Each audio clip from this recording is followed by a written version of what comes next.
Good morning. Welcome to Kilachari Torah's daily review of Maimonides' 613 mitzvahs, the Sefer Mitzvot for Monday, February 7th. We have been going through a list of what we have here is a list of 200 prohibitions out of 365 that are applicable, practicable, and useful, important to know in our day and age, outside of Israel, outside of temple times.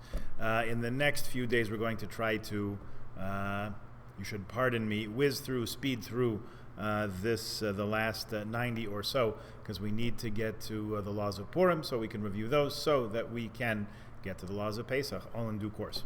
Okay, so here goes. Fasten your seatbelts. Remember that this is simply a recap of the mitzvahs that we've learned in a little bit greater depth over the last couple of months, and we're just talking about the ones that are applicable, practicable in our lives today here in Toronto.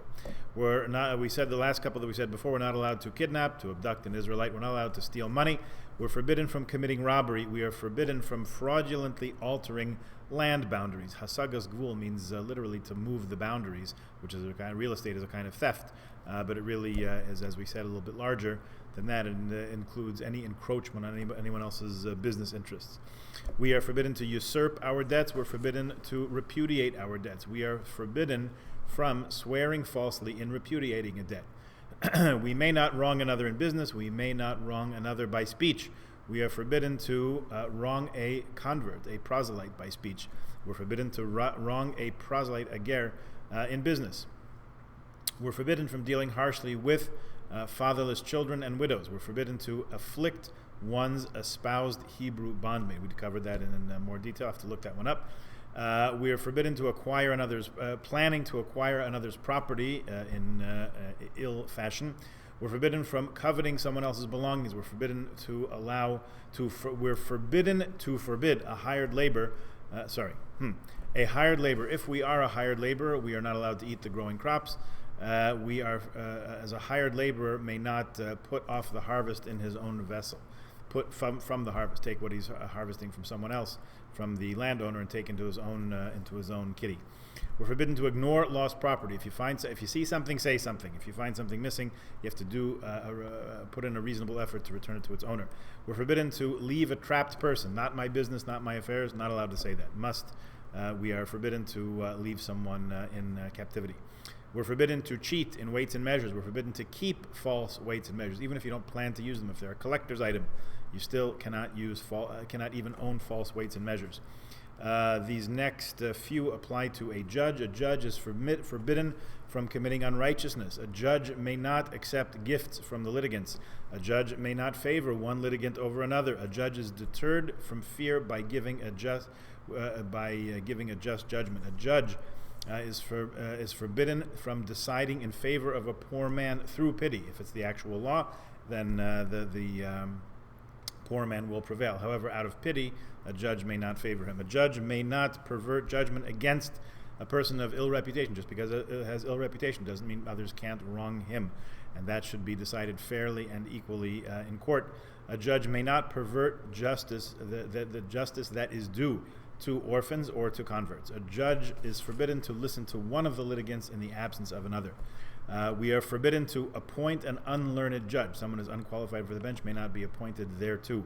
We're forbidden from bearing false witness. A judge is forbidden from receiving the testimony of a rasha. A person known to be a wicked person may not give testimony. The judge can't hear his testimony. A judge may not receive testimony from a litigant's relative, a karov, someone whose relative obviously has a vested interest in the party to the proceedings doing well. We are forbidden to convict on the testimony of a single witness. We need two witnesses. We're forbidden from killing a human being. We're forbidden to neglect, to fail to save an Israelite who is in danger of his life. We are forbidden from leaving obstacles on public or private domain. We're forbidden from giving misleading advice, knowingly, of course. We are forbidden from inflicting excessive corporal punishment. We're forbidden from bearing tales. We are not allowed to hate one another. A Jew may not hate another Jew. A Jew may not put another Jew to shame. A Jew may not take vengeance one upon another. A Jew may not bear a grudge. It's a tough one. A Jew may not take the entire bird's nest. A Jew is forbidden to differ from traditional authorities. We must find ourselves under the umbrella of the traditional decisions of authorities throughout Jewish legal history.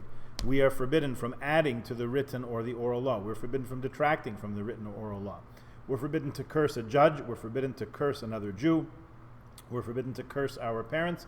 We are forbidden to smite, to hit, or otherwise cause physical harm to our parents. We are forbidden from working on Shabbat. We're forbidden from traveling on Shabbat. We're forbidden from working on the first day of Pesach. Pardon me. We're forbidden from working on the seventh day of Pesach. We're forbidden from working on Atzeres. It says here Atzeres, which is really Shavuos. We're forbidden from working on Rosh Hashanah. We're forbidden on working on the first day of Sukkot, first 2 days. We're forbidden from working on Shmini Atzeres, which is the last day of Sukkot, really 2 days in outside of Israel. Shmini Atzeres and Pastor. We're forbidden from working on Rosh Hashanah. We're forbidden from working on, I said this already, Rosh Hashanah, Sukkot, Shmini Atzeres. We're forbidden from working on Yom Kippur. Speaking of Yom Kippur, tune in tomorrow. We will cover the forbidden relationships that are the topic of the Torah reading on Yom Kippur itself. Have a good day.